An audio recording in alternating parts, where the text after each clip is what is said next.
Baik, Bapak-bapak, Ibu-ibu, jemaah sekalian rahmati Allah Subhanahu wa taala. Kita akan melanjutkan kajian tafsir surat Al-Qasas ayat 85 sampai 88. Ayat ini bagian dari penutup rangkaian beberapa tema-tema dan beberapa kisah yang ada di dalam surat Al-Qasas.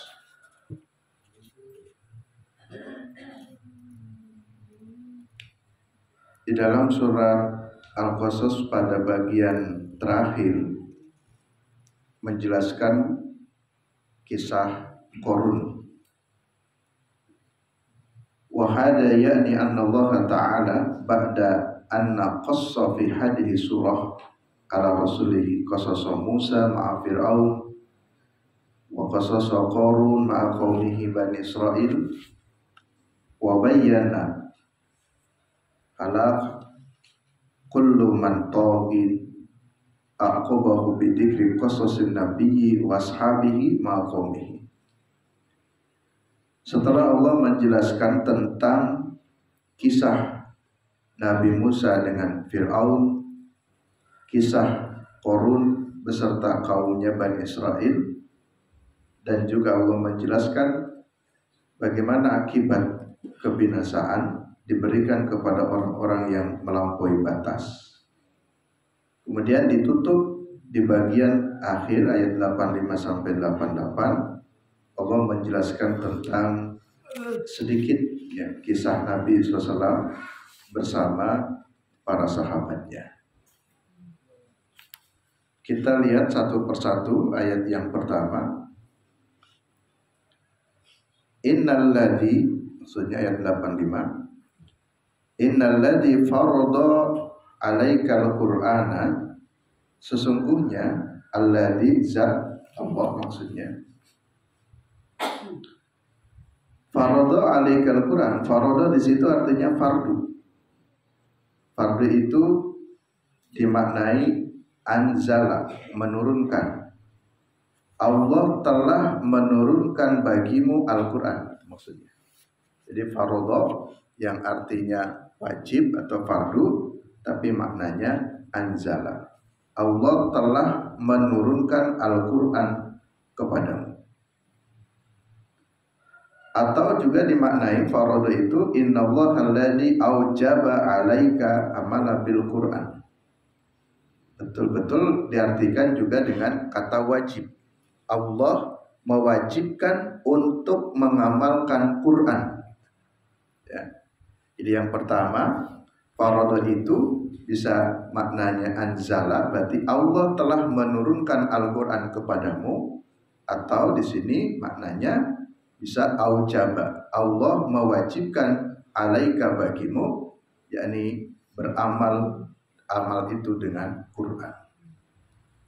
Waftarada 'alaika ada'uhu ilan nas, dan Allah mewajibkan untuk menyampaikan Al-Quran ini kepada manusia.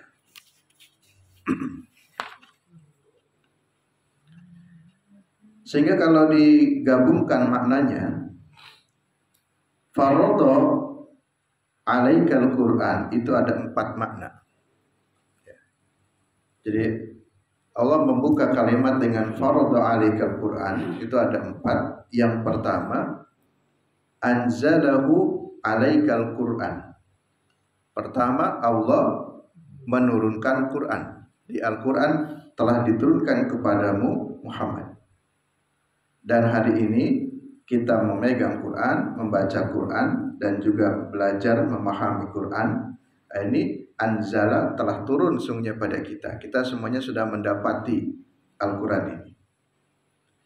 Kemudian yang kedua, maksud dari farada itu wa aujaba 'alaika tilawatahu, wajib bagimu untuk membacanya. Maka metode tafsir kita baca dulu, kemudian kita coba terjemahkan secara lafdiyahnya, baru kita jelaskan. Jadi Al-Quran yang sudah sampai kepada kita, turunnya lewat Nabi Muhammad SAW, kemudian jangan cuma sekedar tahu Qur'annya sudah turun, tidak begitu. Tapi kemudian aujaba 'alaika tilawatahu. Jadi yang kedua makna farada itu adalah wajib untuk membacanya. Jadi Quran itu wajib dibaca. Jadi sekarang kalau kita punya HP, punya gadget, itu setiap hari juga akan menyempatkan membaca. Bahkan harus selalu, bukan harus selalu membaca. Nah, maka sungguhnya jangan sampai ada Al-Quran yang terlewat tidak dibaca dalam setiap harinya. Jadi harus kita alokasikan waktu untuk membaca. Yang ketiga, makna dari farada 'alaikal Quran adalah wa tablighuhu, menyampaikannya, tabligh. Ya, jadi menyampaikannya. Jadi ilmu itu harus disampaikan. Hari ini Bapak Ibu kulaan ilmu, nanti sampaikan lagi di jamaah yang lain. Ya. Jadi setiap kita juga harus menjadi mubalik. Itulah yang disebut dengan mubalik, itu artinya menyampaikan. Minimalnya menyampaikan ya kepada anak keluarga. Itu sebagai mubalik. Kemudian yang keempat, makna dari farada 'alaikal Quran adalah wal amalu bima fihi, dan kita beramal dengan apa yang ada di dalam Al-Quran. Ya. Jadi setelah kita membaca dan memahaminya, kan kita jadi paham. Kemudian wal amal, kita pun beramal. Di sini antara tabligh dan amal itu bukan berarti mana dulu yang harus kita lakukan. Tabligh dulu, sampaikan dulu, baru kita amalkan, atau amalkan dulu, baru kita tablighkan. Saya kira tidak harus berurutan mana yang duluan. Karena ada juga orang yang senang bertabligh, ceramah, tapi dia tidak mengamalkan Quran. Menyemangati umat untuk mau ngaji Quran, tapi dirinya sendiri, si mubaliknya nggak suka baca Quran. Saya kira tidak begitu. Atau juga ada orang yang takut untuk tabligh. Sungguhnya di sini Bapak Ibu mungkin ilmunya sudah cukup untuk menyampaikan ilmu, tapi kemudian tidak berani karena alasan saya belum bisa mengamalkan Quran. Jadi saya belum mampu mengamalkan, kok sudah mentablighkan. Jadi hanya kalau begitu menunggu kapan bisa sempurnanya mengamalkan Quran ini. Akhirnya tidak juga menyampaikan, padahal dalam kondisi tertentu ini butuh ya, ada yang bisa menyampaikan. Bukan kemarin saya pamit tidak bisa, ada baru sakit. Nah, bagaimana muncul yang siap menggantikan? Jadi yang bisa menggantikan. Jadi silakan tabligh saja, jangan menunggu sampai sempurna amalnya, atau juga beramal dulu baru tabligh. Ya, beriringan saja, beriringan. Karena kalau nunggu sampai sempurna, ya kita mungkin belum bisa sempurna. Jadi sampaikan walau ayah, gitu ya. Baligh anni walau ayah. Tapi sambil berupaya, berkomitmen untuk mengamalkan apa yang ada dalam Al-Quran. Kemudian laraduka ila ma'adin, ya. Kembali kepada tempat kembalinya. Ma'ad itu tempat kembali. Ulama berbeda pendapat. Paling tidak ada 3 sebagai catatan. Ma'ad, tempat kembali. Ada yang mengartikan kata ulama, yang dimaksud laraduka ila ma'ad, kembali ke tempat kembali, yang dimaksud adalah kota Makkah. Jadi Nabi ingin kembali ke kota Makkah. Yang kedua, ma'ad itu adalah yang dimaksud yaumul qiyamah. Jadi kita akan kembali kepada hari kiamat. Maksudnya kembali kepada Allah. Dan yang ketiga, ma'ad, di situ maksudnya kita akan kembali ke surga. Kita akan awalnya dari surga ya, kalau lihat turunannya Adam. Jadi kita pun akan kembali ke surga. Atau yang kedua, kita akan kembali kepada Allah. Laraduka ila baladika al-baib. Rasulullah itu merindukan, ingin kembali ke kota tercintanya, yakni Makkah. Ya, kota tercintanya Makkah. Orang itu ada kalanya begini, lama merantau, mungkin Bapak Ibu ada yang bukan asli sini, kota gede, di sini merantau, ada yang dari mana, Kebumen ya, ada yang dari Lampung, dari Jawa Timur, Jawa Barat. Pada saatnya setelah masa tua, entah kenapa setelah pensiun ingin kembali ke kampung halaman, kira-kira gitu, rindu ke kampung halaman ya, ada kalanya begitu ya.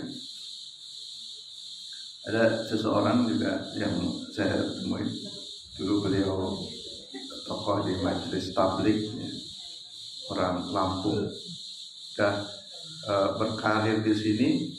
Setelah pensiun, ternyata beliau rindu ingin pulang kampung, jadi ya kembali ke Sumatera. Nabi Sallallahu Alaihi Wasallam pun setelah lama meninggalkan Makkah, menetap di Madinah, itu kok larad ila ma'ad. Nabi itu rindu sekali ingin kembali. Nah, kembalinya kemana? Ke Makkah. Ya, di dalam satu tafsir. Hal ini didasarkan kepada hadis riwayat Ibnu Abi Hatim an-Dhahhak. Lamma kharaja an-Nabi sallallahu alaihi wasallam min Makkah. Ketika Nabi keluar dari Mekah, telah berpindah dari Mekah, fabalagha Ju'fah ishtaqa ila Makkah. Jadi ketika sampai Ju'fah, ishtaq itu menyimpan kerinduan yang berat. Kok saya kepengen sekali ila Makkah, kembali ke Mekah. Maka kerinduan itu dijawab oleh Allah, fa anzalallah, turunlah ayat ini, innalladzi farada 'alaikal qur'ana laraduka ila ma'ad. Jadi kemudian Allah pun mengabulkan bahwa Nabi Muhammad itu akan kembali ke Makkah. Hadis yang kedua yang menjelaskan bahwa kata ma'ad itu artinya kembali ke Makkah, tempat kembalinya adalah Makkah. Wa qala Muqatil berkata, innahu sallallahu alaihi wasallam kharaja min al-ghari ay ghar sur hina al-hijrah. Ketika Rasulullah SAW keluar dari Gua Thur, ya, jadi saat hijrah itu mampir dulu di Gua Thur, wasara fi ghari tariq. Rasulullah itu berjalan keluar dari jalurnya. Jadi kira-kira tersesat. Jadi dari meninggalkan Mekah masuk Gua Thur, lalu kemudian kan terus berjalan. Entah kemana itu jalannya. Jadi keluar dari jalur. Sampai Rasulullah ada rasa cemas. Falamma amina, ketika merasa aman, raja'a ila tariq, lalu alhamdulillah kembali kepada jalur yang benar. Nah, seperti Bapak Ibu pergi dulu tidak pakai Google Map ya. Mau pergi kemana terasa, kok kayaknya bukan ke sini ya. Itu kan sudah mulai cemas. Wah, jangan-jangan keliru. apalagi naik pegunungan lagi, jalannya sempit, nah, itu kan makin cemas ya. Nah, sekarang dibantu dengan Google Map. Ya, Google Map pun ada kalanya ya salah juga. Ya. Suruh belok kiri. Ternyata di kiri ada sungai. Salah, tapi nggak pernah minta maaf Google Map. Nah, akhirnya ketika Nabi menemukan kembali jalur yang benar, amina raja'a ila thariq, kemudian sampailah di kota Juhfah. Juhfah itu berada letaknya baina Makkah wal Madinah, berada di antara Makkah dan Madinah. Jadi ketika sampai di kota Juhfah, ini sudah benar nih jalurnya. Arrafat tariqa ila Makkah. Rasulullah mengetahui ini jalur yang menuju Mekah ini yang ini, sudah ingat, dah yakin nih jalur menuju Mekah yang ini. Kemudian wastaqa ilaiha. Rasulullah muncul rasa rindu ingin kembali ke Mekah. Jadi sedang pergi meninggalkan kota Mekah, tapi dalam perjalanan setelah mengalami lika-liku perjalanan sedikit tersesat, kembali lagi dan ingat, wah ini jalan ke Mekah. Akhirnya muncul ingin kembali ke Mekah. Nah, seperti ada ya orang ini begitu. Saya punya kakak ipar mau berangkat ke Jogja bareng rombongan, sudah separuh jalan balik lagi, nggak jadi ikut. Padahal sudah separuh jalan meninggalkan kota Kuningan. Akhirnya turun kembali lagi. Nah, jadi ada kerinduan ke kampung halaman, nanti tidak betah, nanti mabuk di jalannya macam-macam. Wadakaro fanazila Jibril alaihi salam. Kemudian dijelaskan cerita tersebut dan Jibril datang menemui Nabi. Jibril datang menemui Nabi. Wa qala lahu tustaq ila baladika wa waladika. Muhammad, kamu sepertinya rindu ke kampung halamanmu ya? Faqala sallallahu alaihi wasallam, na'am, iya. Saya rindu kembali ke Makkah. Ya. Yang disebut kampung halaman itu ya kampung di mana kita dilahirkan, itulah kampung halaman. Sehingga di Indonesia tradisi mudik itu tidak bisa dihilangkan. Jadi tetap ingin mudik. Yang orang Purbayan asli nggak bisa mudik ya, nggak bisa mudik. Yang punya kampung halamannya berbeda, di tempat rantaunya itu selalu rindu untuk mudik. Jadi pemerintah melarang jangan mudik pun ya tetap mudik. Karena tadi ada istak, ada kerinduan yang sangat ke kampung halamannya. Entah berapa hari, yang penting bisa ke kampung halaman dulu. Nah, ketika kerinduan itu Jibril datang, ditanya, kamu rindu ke kampung halaman wahai Muhammad? Lalu Nabi menjawab, na'am, iya. Faqala Jibril alaihissalam, kemudian Jibril pun berkata lagi, fa inna Allah ta'ala yaqul innal ladzi farada 'alaikal qur'ana la raduka ila ma'adin. Maka sesungguhnya Muhammad, Allah telah menurunkan satu ayat untukmu, yakni ayat ini, innal ladzi farada 'alaikal qur'an la raduka ila ma'ad. Itu yang dimaksud ma'ad di situ adalah Makkah. Qala Ar-Razi, Imam Ar-Razi berkata, wa hadal ma'na aqrab li'anna dhahiral ma'ad annahu kana fihi wa dhalika la yaliku illa bi Makkah wa in kana sa'irul wujuhi muhtamilan lakin dhalika aqrab. Jadi kata Imam Ar-Razi, makna dari kata ma'ad, tempat kembali, itu banyak maknanya. Tadi bisa dimaknai dengan Makkah, atau yang kedua maknanya adalah kembali kepada Allah atau kepada hari kiamat, atau ilal jannah, kembali ke surga. Tapi dari sekian makna, kata Imam Ar-Razi, dzalika la yaliku, itu makna tersebut tidak tepat illa bi Makkah, kecuali pemaknaan yang tepat adalah diartikan kembali adalah ke Makkah. Ini konteksnya sedang Makkah, bukan kembali kepada hari kiamatnya, bukan kembali kepada Allah.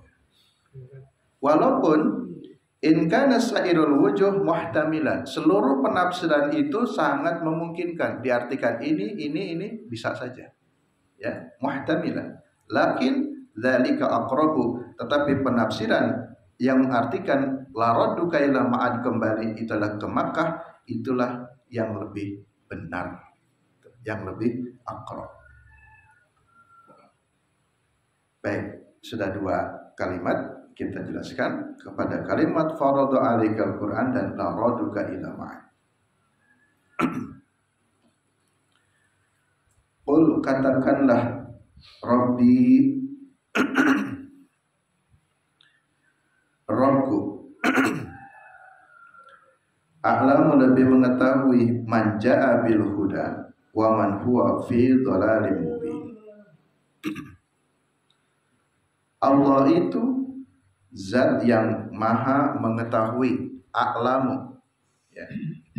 Ini menggunakan wazan tafdil atau isim tafdil, af'alu, a'lamu. Jadi dalam kaidah bahasa Arab, jika menggunakan kaidah tafdil itu menunjukkan paling atau a'lamu, Allah itu paling mengetahui atau maha mengetahui. Tidak ada yang paling a'lam kecuali Allah.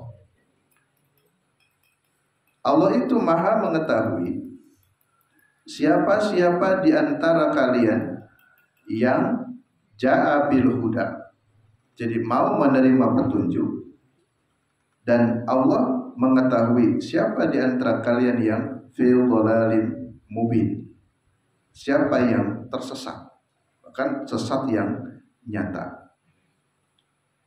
Jadi tidak bisa ditutup-tutupi, disembunyikan. Maksudnya qul, ayyuhar rasul, sampaikan wahai rasul, liman khalafaka wa kadzdzabaka min qaumika minal musyrikin wa man taba'ahum ala kufrihim. Sampaikan kepada umatmu, siapa-siapa yang menyelisihimu, menyelisihi Nabi, wa kadzdzabaka, dan mendustakanmu, maksudnya mendustakan Nabi, dari umatmu, min qaumika minal musyrikin, juga dari kalangan musyrikin dan dari kalangan orang-orang yang mengikutimu tetapi masih berada dalam kekufuran. Jadi masih ada yang pura-pura, ada yang hanya cuma pura-pura saja mengikuti Rasulullah, ada yang betul-betul mengikuti Rasulullah itu dengan sepenuh hati dan berbagai macam ragam motifnya. Maka dipertegas, Allah lebih mengetahui tentang kondisi umat itu. Artinya Allah Ta'ala al-alimu al-basiru alladhi ya'lamul ghaib wasyahadah. Allah itu adalah zat yang maha mengetahui, al-basir, ya, bisa diartikan melihat, mengetahui maksudnya. Alladzi ya'lamul ghaib wasyahadah, Allah itu mengetahui perkara-perkara yang gaib dan yang nampak. Ya, ada yang gaib dan yang nampak. Syahadah ini yang nampak, Allah tahu. Demikian pula yang gaib. Nah, ketika gaib dan syahadah, kalau masuk ke dalam tema makhluk, makhluk juga kan dibagi dua. Ada makhluk yang syahadah, makhluk yang nyata, yang nampak, dan ada makhluk yang gaib. Syahadah maksudnya nampak dengan indera. Kalau gaib, wujudnya ada, tetapi kita tidak bisa melihatnya. Itu namanya gaib. Sehingga ada makhluk yang gaib dan syahadah. dari makhluk yang gaib was syahadah. Allah pun huwa alimun bil muhtadi minni wa minkum wa alimun bil dhalal dhalalan bayyinan zahiran. Allah mengetahui siapa di antara kamu sekalian yang benar-benar mendapatkan petunjuk atau mau menerima petunjuk, dan Allah mengetahui bil dhalal, orang-orang yang tersesat bahkan dengan sesat yang nyata. Ya. Itu Allah tahu dari kata a'lam, yakni nafsahu sallallahu alaihi wasallam wa huwa al-Qur'an wa bima yastahiquhu minat thawab. Allah juga mengetahui sesungguhnya apa yang ada dalam jiwamu Muhammad, termasuk di dalam membaca hati. Dan membaca hati seseorang, ya, Rasulullah orang yang rindu, ingin hatinya kembali ke Mekah, Allah tahu, begitu maksudnya. Itu yang tak nampak pun Allah tahu. Wa sata'lamuna liman takunu lahu aqibatud dar wa liman takunu aqibatu wa nusrah fid dunya wal akhirah. Fayansurul mu'min wa yahdul kafir. Dan kalian pun akan mengetahui juga akibat apa yang akan terjadi baik di dunia maupun di akhirat. Seperti kisah Qarun, bagaimana akibatnya orang yang sombong dengan kekayaannya, itu akibat di akhiratnya bagaimana, akibat di dunia juga bagaimana. Dan bersebalikannya, ya, orang yang tidak sombong tentu akan mendapatkan akibat yang baik pula untuk dirinya. Oleh karena itu, kita dianjurkan untuk saling tolong menolonglah dengan sesama mukmin. Ayat 86. Wa ma kunta tarju ayyulqa ilaikal kitab illa rahmatan min rabbik. Dan tidaklah engkau berharap mendapatkan wahyu untukmu kecuali rahmat Allah untukmu. Maksudnya begini, dulu wama kunta, kunta itu kan dulu. Dulu sebelum Nabi diangkat jadi Rasul, tidak terpikir dia ingin mendapatkan wahyu. Tidak terpikir kalau Nabi lah orang yang akan mendapatkan wahyu dari Allah. Itu maksudnya. Jadi dulu sebelum Nabi jadi Rasul, tidak berharap yulqa ilaikal kitab, diberikan wahyu untuk dirinya. Tapi kemudian Allah dengan rahmatnya memilih bahwa wahyu itu diturunkan kepada Nabi. Ya seperti kita tadi saya sambungkan ya, Bapak Ibu, yang menjadi perantau bukan penduduk asli, dulu terbayang tidak akan tinggal di Yogyakarta. Mungkin tidak terbayang juga. Apakah dulu berharap ingin tinggal di sini? Mungkin juga belum ada harapan itu. Tapi kemudian dengan takdirnya, ya, maka kita ditakdirkan di tempat sini. Padahal dulunya mungkin belum juga menentukan titiknya, mau letaknya di Tubayan RT 57 Pak, 58 ya. Mungkin dulu tidak ada bayangan untuk menetap di satu tempat. Bahkan Nabi sendiri tidak tahu kalau ternyata beliaulah yang akan mendapatkan wahyu. Tidak berharap juga ingin mendapatkan wahyu. Tapi karena rahmat Allah, kemudian wahyu itu diberikan untuk Nabi. Ada 5 perkara yang perlu diperhatikan. Yang pertama, wa bina'un alaihi rabbuhu bi umuri khamsatin. Ada 5 perkara khamsah. Yang pertama, pesan ya, katakan saja ini ada pesan-pesan. Fala takunanna dhahiran lil kafirin. janganlah kamu menjadi penolong bagi orang kafir. Yang pertama pesannya. Jadi jangan menolong orang yang kafir. Memahami ayat ini harus berhati-hati. Apakah kita tidak boleh menolong orang kafir dalam hal muamalah? Tentu boleh. Kita membantu jika ada tetangga yang non-muslim, boleh kita bantu, boleh kita tolong. Tapi yang dimaksud di sini, kita jangan menolong orang kafir adalah orang yang benar-benar memusuhi Islam, yang nyata-nyata permusuhannya. Jangan kita menolong lil kafirin, tapi wakun aunan lil muslimin, jadilah penolong untuk muslimnya. Jadi ketika beberapa pekan terakhir ramai tentang Palestina dan Israel, maka posisi Bapak Ibu ada di mana? Apakah di posisi yang mendukung Israel? Apakah di posisi yang mendukung Palestina? Harus jelas. Kalau masukan ayat ini, fala takunanna dhahiran lil kafirin.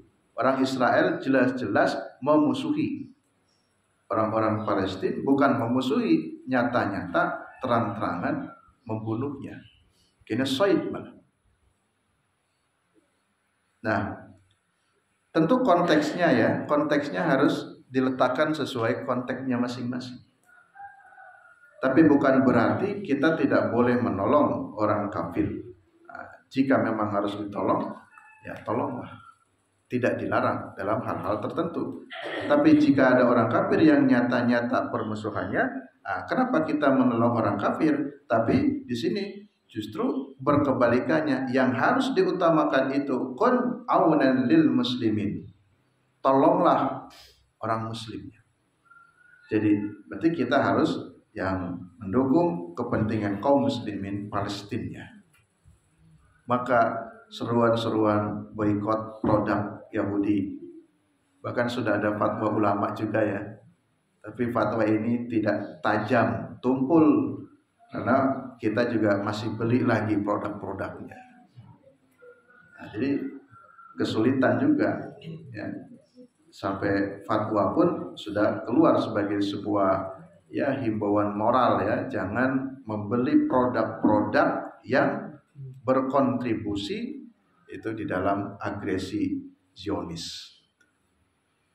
Nah, karena ini menjadi tanggung jawab ketika kita melarang membeli satu produk tertentu, berarti kita pun harus menciptakan alternatifnya.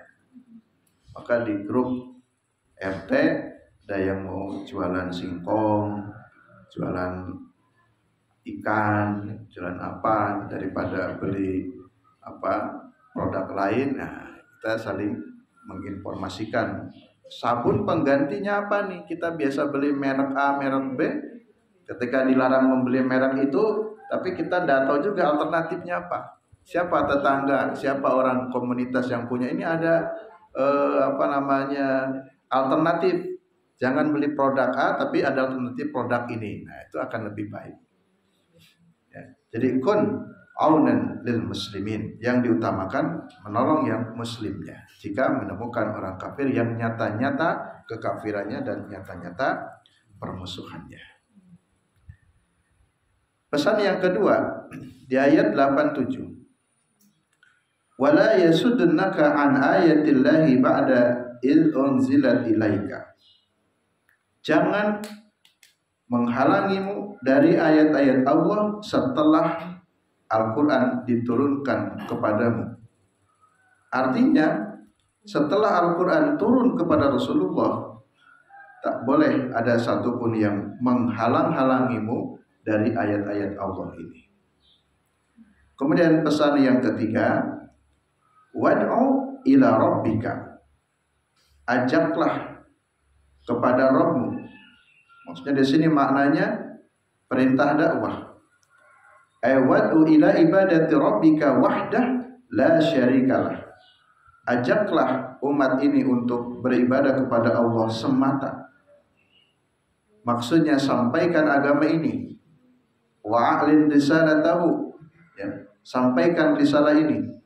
Wala khaufun dan jangan takut untuk menyampaikan pesan dakwah ini. Kemudian Musannif rahimahullah mengatakan ayat ini wad'u ila rabbika menunjukkan hada amrun bis-sad'i al jahri bidakwah. Ini termasuk ayat yang memerintahkan dakwah secara terang-terangan. Karena dakwah pada masa dulu Rasulullah itu pertama dakwah secara sembunyi-sembunyi dulu, baru kemudian dakwah secara terang-terangan. Dengan ayat ini wad'u ila rabbika ditafsirkan ini menunjukkan perintah untuk dakwah secara terang-terangan. Pesan yang keempat, wala takunanna minal musyrikin. Janganlah kalian menjadi bagian dari orang musyrik. Ay wahdar an takuna ma'al ladzina asraku bi rabbihim faja'alu lahu syarikan wa nidan. Jadi kita jangan menjadi bagian dari orang musyrik. Orang musyrik itu adalah orang yang menjadikan sekutu dan tandingan-tandingan bagi Allah. Dan kita juga jangan ridho kepada orang-orang atau perbuatan, maksudnya kepada perbuatan kemusyrikan itu. Fatakunu minal halikin. Karena hati-hati, perbuatan kemusyrikan itu bisa mengakibatkan kebinasaan. Jadi kalau kita mengikuti kaum musyrikin, karena kaum musyrikin itu termasuk orang yang halikin akan binasa, berarti kalau mengikuti kita pun akan termasuk orang yang binasa. Sehingga jangan wala takunanna minal musyrikin. Li'anna man radiya bit tariqatihim kana minhum. Nah, ini agak berat nih. Siapa orang yang ridho dengan jalan mereka, maka ia termasuk bagian dari mereka. Jadi maksudnya, ya minimal kita ini berlepas diri. Walaupun istilah kalau tadi saya memberi contoh Israel Palestina, walaupun kita tidak mampu untuk melawan Israel, tapi kita jangan ridho. Kita tidak boleh ridho dengan tindakan mereka. Karena li'anna man radiya bit tariqatihim, siapa orang yang ridho dengan perbuatan mereka, misalkan kita setuju dengan perbuatan Israel yang membantai ribuan manusia, kana minhum, berarti kamu termasuk bagian dari mereka. Jadi minimal menunjukkan sikap walaupun kita belum mampu untuk melawan secara langsung. Wa hada nahyu an mudakhiratil musyrikin, dan ini adalah larangan yang jelas untuk kita berlepas diri dari kaum musyrikin. Pesan yang terakhir, yang kelima di ayat 88, jadi ada 5 pesan ya. Pesan yang kelima adalah wala tad'u ma'allahi ilahan akhar.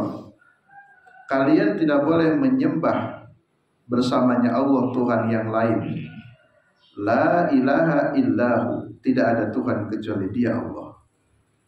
Maksudnya wala ta'budu ma'allahi ilahan akhar wala tad'u fi ay amalin minal a'mali ilahan ghairillah. Ya, maknanya sudah jelas kita tidak boleh melakukan perbuatan syirik gitu. Kemudian ditutup ayat 88 ini dengan Allah menjelaskan sifat-sifatnya. Summa bayyana Allah Ta'ala sifatal uluhiyah. Sifat-sifat uluhiyah Allah Subhanahu wa Ta'ala. Yang pertama, Allah mengatakan kullu syai'in halikun. Ini perhatikan Bapak Ibu, kullu syai'in halikun. Segala sesuatu itu halik, pasti binasa. Segala hal, segala sesuatu pasti akan hancur, akan binasa. Illa wajhah, kecuali Allah itu sendiri. Yang manusia, binatang, tumbuhan, malaikat, semuanya halik, pasti akan binasa. Illa wajhah, kecuali Allah itu sendiri. Fa'in kullu man fil wujudi fan, setiap segala sesuatu yang berwujud pasti akan binasa, akan hilang. Illa Zatullah al-muqaddasatu, kecuali zat Allah yang suci. Fahuwa ad-daim al-baqi, karena Allah itu akan selalu daim, al-baqi tetap, al-hayyu al-qayyum, hayyul qayyum yang tetap hidup. Alladzi yumitul khalaik wa la yamut, Allah itu yang mematikan makhluk dan Allah tidak mati. Allah tidak akan hilang, Allah tidak akan binasa. Sifat yang kedua, sifat uluhiyah, sifat ketuhanan, lahul hukmu, Allah memiliki hukum. Putusan itu ada pada Allah. Dan sifat yang ketiga, wa ilaihi turja'un, dan kepadanya lah kamu akan dikembalikan. Inilah sifat Allah yang disebut oleh dirinya sendiri, oleh Allah. Ada 3 sifat dan ada 5 pesan ya. Jadi ada 5 pesan untuk Rasulullah SAW dan sekaligus untuk kita semuanya. Demikian Bapak-bapak, ibu-ibu, jemaah sekalian yang rahmati Allah Subhanahu wa taala, kita selesai menghatamkan 1 surah lagi, surah Al-Qasas. Insyaallah pertemuan berikutnya ganti surah. Mudah-mudahan ada manfaatnya. Kurang lebihnya mohon maaf. Billahi taufiq wal hidayah. Assalamualaikum warahmatullahi wabarakatuh.